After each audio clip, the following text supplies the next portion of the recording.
In the name of God, the compassionate, the merciful. Now we want to talk about sequences. In our conversation analysis, the second approach, which we began after exchange structure, we said we have the second approach of CA, conversation analysis, and we are working with these ideas. Number one that we worked was something like turn taking. Number two was adjacency pairs, and number three now is on page 31, which is sequences and pre-sequences, etc., etc., and insertion sequence. Well, in the conversation we have a sequence of events, okay? So let us call these as sequences in the conversation, okay? Now, line 1 of the sequence, page 31, actually wants to say something like this. Conversation analysts claim that as speakers are mutually constructing the negotiating their conversation in time, certain sequences, which are stretches of utterances or turns, emerge, go out. So sequences appear to be in the conversations. Okay? These can be pre-sequences, insertion sequences, and opening and closing sequences. There are three types. Okay? Like this. What is a pre-sequence? Okay? The next paragraph actually talks about pre-sequences. Pre-sequences prepare the ground for a further sequence and signal the type of utterance to follow. Okay? So pre-sequence is a kind of sequence before the main sequence. There's an utterance before the main utterance in the conversation. Something like this. Now, there could be pre-invitations. Okay? There could be something like line 2. Or pre-requests or pre-announcements. So pre-sequences are of the three types that we see it. Line 2 says there are pre-invitations. Before you invite somebody, there is something that you begin with. Like this. I've got 2 tickets for the rugby match. I've got 2 tickets for the rugby match. Okay, what does it want? It wants to, the person wants to invite somebody else to the rugby match. So this is a pre-invitation, okay, for a rugby match. Or you can have a pre-request, line 3. You can say, are you busy right now? You want to have a kind of request. Before that, you have something like this. Are you busy right now? Okay. Or pre-announcements. Pre-announcement. You want to announce something. What do? You say something like, you'll never guess what's happening. Okay? So sentences, utterances like these that we have on line 2 and 3 and 4 are examples of pre-sequences of different type. Okay? Pre-sequences have these types of 3 in fact types. Now there is a conversation. Let us look at this conversation. Again, there is another example. You have line 4 of pre-sequences. You will have here conversations like the following in which A uses a pre-invitation sequence. Let us see. A. You know that French film that's on the audience, on in the audience, that is on in the audience?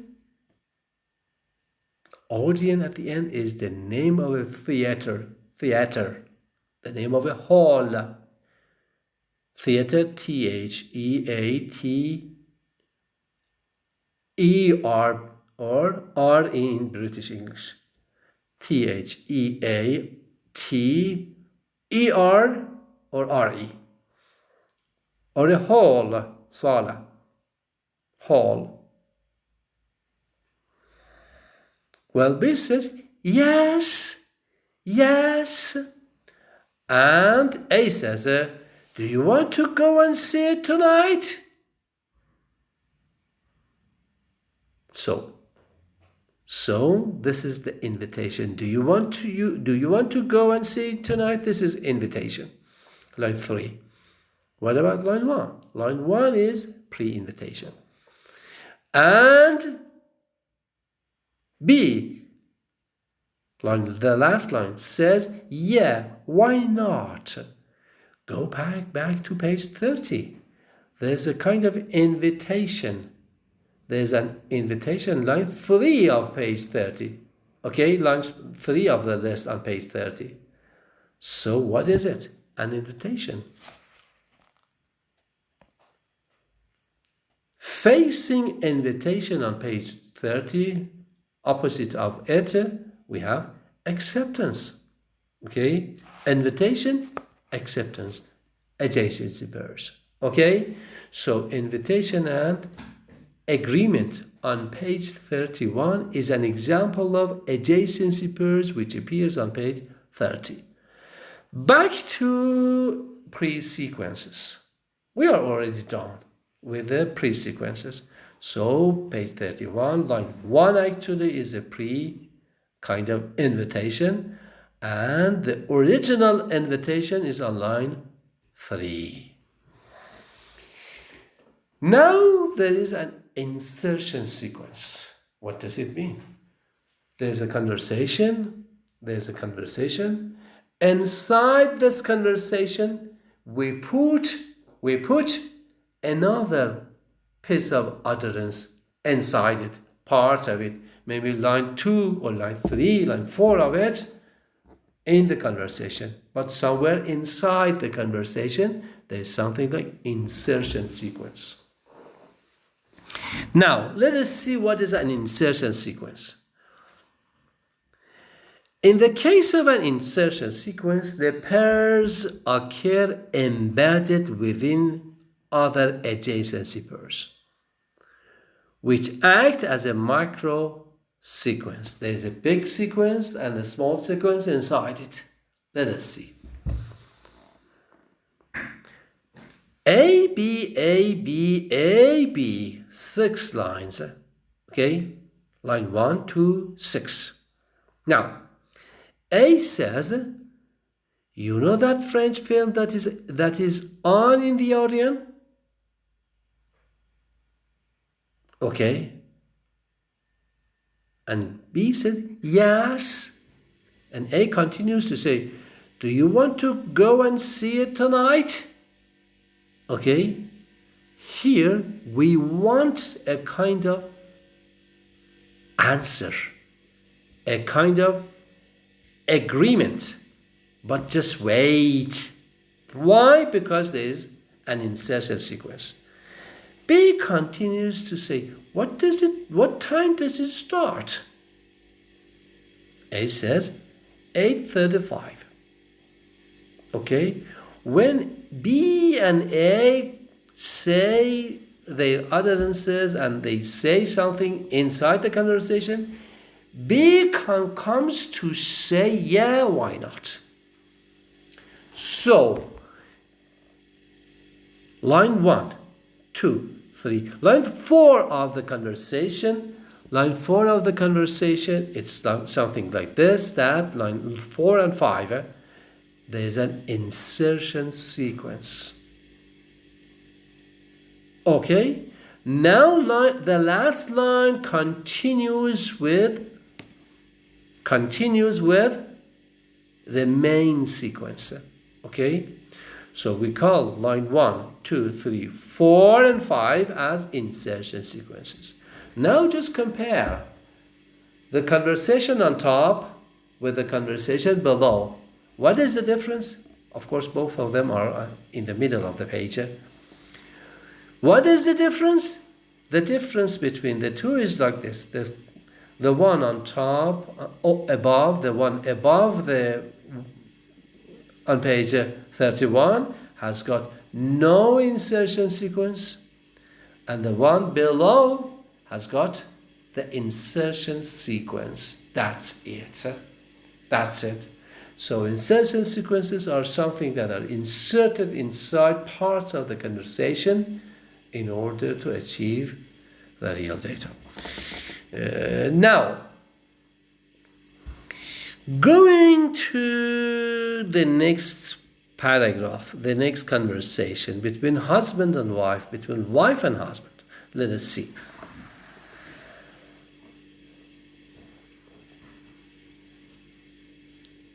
Wife and husband. Wife, do you want to test the potatoes? The wife asks the husband to test the potatoes. There's something like a fork.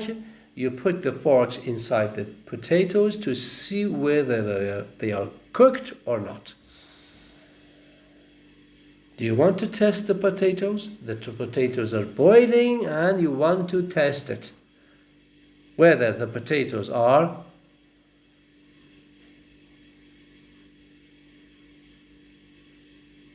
well done or not. They are cooked or not. Now, just wait for this answer by the husband. Let us see. There's again an insertion sequence. The husband simply doesn't answer the wife's, in fact, suggestion. Okay? There's a suggestion by the wife. There's a kind of, in fact, question or offer by the wife. Okay? But the husband doesn't answer it until somewhere at the end of the conversation. So line 2 of the conversation is considered to be insertion sequence. Let us see. Husband actually, instead of going and testing the potatoes, says something like this. This is a really interesting article about racism in the police force. It seems that the husband is busy reading something. They are saying there's got to be a massive education campaign to change the way people think. Okay? And wife continues with the husband and says, there certainly has. And the husband says, yeah. Okay? But just now, see it, what happens just now. The wife says, potatoes. Well, wife says potatoes. What does it mean? It means that you have to check the potatoes. And the husband says, fork. Give me a fork in order for me to, in fact, test the potatoes. So, page 31, line 1 and 2 lines to the bottom is something like the main sequence, the main part of the conversation. But in the conversation, we have line 2, 3, 4, 5, and 6, which is insertion sequence. Done. Okay? On page 31, let us go to page 32. Well, page 2 wants to say that finally, line 4, there are conversational opening structures and closing structures in the conversation. We are still following what is there in the conversation. Now we want to suggest that in the conversations we have openings and closing structures. Openings and closings. Let's see. Easy for you to understand, of course. Openings tend to contain a greeting, an inquiry after health, and past reference. So, if there is a kind of conversation, at the beginning we have a greeting. Hi, hello, long time no see, long time no see. What happened to you last night? Okay, so these are greetings. Inquiry after health and past reference.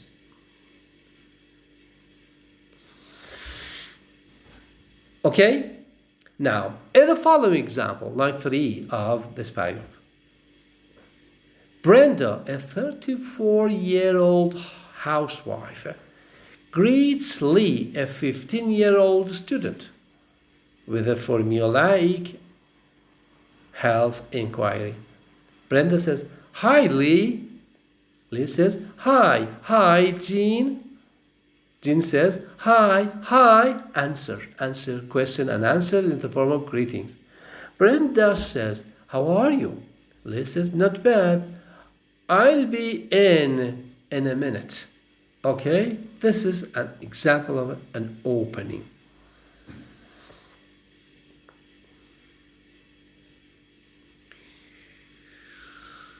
The line below it, it is written something like this. The British and North Americans tend to have a pre-closing sequence after, rather than just ending with a farewell. Okay, so opening, pre-closing, and closing. So what is a pre-closing? Let us look at this. This sequence can be long and drawn out on occasions, as you see the following one. Anyway, between A, B, and C, and E, D, and E. Anyway, I'm gonna have to go. B says, "Yeah, see you." A says, "See you tomorrow." C continues, "What time is it?" D says, "Oh, I left my lights on. I have to turn them off." And E continues to say, 3:30.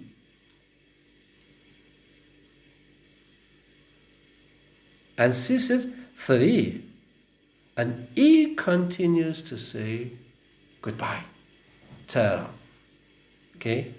Tara, which is, in fact, used it's a kind of saying goodbye in British English. It's informal or sometimes childish. Anyway, you see here pre-closing. What does it mean? They want to close. And everybody says something, yes, it's already late. Let us close the conversation. Okay? Let's finish the conversation, of course. Okay? It's like this. So, anyway, I'm gonna have to go. It's a pre-closing by A. And B continues to say, yes, it's late. Let us go. And he or she says, see you. And A continues again to say see you tomorrow. Okay? And finally, the next person says, what time is it? Again, what time is it? It means that it's already late. And when somebody says 3:30 or 3, okay, they check their watches actually. They mean that all of these are pre-closings, okay? Until A continues to say tara, which means goodbye. Now, So we have something like conversation, and now we want to continue with limitations of CA. We actually had the limitations of exchange structure. Now we want to have limitations of CA as well. You remember in your methodology you have got to talk about these different types of limitations. That's why we have something like limitations of CA again here, okay? Limitations of CA. Line 1 says, well, there's a lack of systematicity between conversation in CA. Okay? In the teacher exchange with the student, an IRF, an exchange structure. There is a kind of systematicity, but in the conversations, in the natural conversations, there is no something like a teaching, like a, let's say, exchange structure. Okay? So this is line 1. One problem with CA, page 32, line 1 of limitation. One problem with CA is that there's a lack of systematicity. Okay? Okay. Number 2, the next paragraph is something like this, which says, another criticism of leveled at CA is that the last paragraph, page 32, the last paragraph, line 1. Another criticism leveled at CA is that it does not take into account pragmatic or sociolinguistic aspects of interaction. Okay? They don't look at these types of things, the background context of why and how people say what they say. They actually see it in the form that there is there now. But between me and you, between somebody and somebody else, there's a kind of things that are background knowledge that we have for each other. They don't look at these types of things. They don't look at sociolinguistics. They don't look at pragmatics the way there is.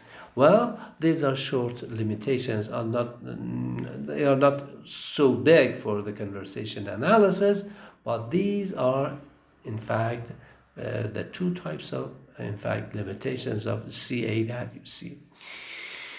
Going to page 33. We have interactional sociolinguistics, which I consider to be good for you if you simply have a short look at that. If there are questions on interactional sociolinguistics, just come to my WhatsApp group and ask there. But generally, we don't want to continue with interactional sociolinguistics as part of the discussion of conversation analysis. So this is the end of my presentation with CA. Well, I suppose we are already done with it, and we just finish it now. Thank you very much.